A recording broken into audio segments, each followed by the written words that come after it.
a round of applause for Mark Kerr. Hello.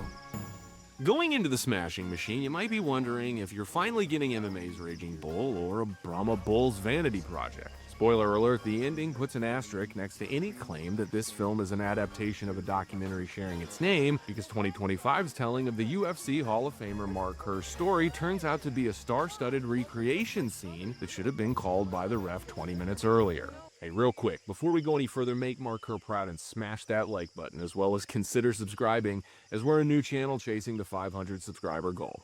Anyway, back to it. Dwayne "The Rock" Johnson wrestled on TV from 1996 to 2001, so in 2025 his acting career is almost 5 times the length of his pro wrestling run. And although his enhanced physique easily makes him a top contender for the role of 28-year-old Mark Kerr, Johnson, who at the time of filming would have been 50, moves accordingly, and it's clear his action scenes were choreographed around the performer's limitations. Champion MMA fighter Ryan Bader brings legitimacy to the fight scenes, but unfortunately exposes Johnson's lack of combat sports competency when juxtaposed with the real fighter. Bader is great in the ring, but he is tasked with bringing to life UFC Hall of Famer Mark the Hammer Coleman, and unfortunately his extended dialogue scenes lack any emotional range and feels like A24's attempt to adapt reality TV into reality cinema. Emily Blunt is given little to do, but still steals every scene she's in, proving that just like MMA and acting, there are levels to this game. Combat sports legend and fountain of charisma Bas Rutten is the only actor in the cast that plays themselves and is easily the most colorful and likable character in the film,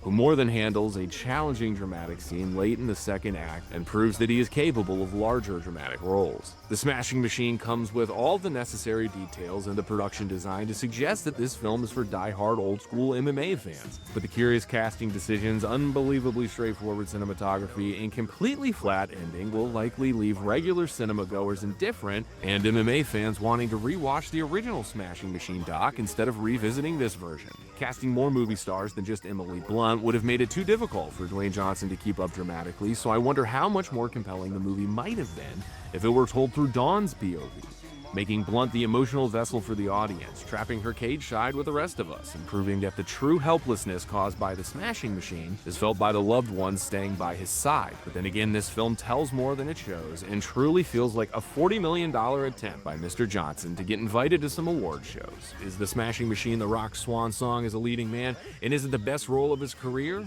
Believe it or not, I think Dwayne Johnson's best role is still ahead of him, and perhaps some time away from the camera is exactly what this overexposed celebrity needs instead of starring in gritty, dramatic biopics. I scored A24's Smashing Machine a 52 out of 100 and graded it a C, but let me know what you thought of the movie in the comments. The Smashing Machine is streaming now, and I'm Albert the Movie Lion reminding you that if you're going to talk movies, make sure it's real talk.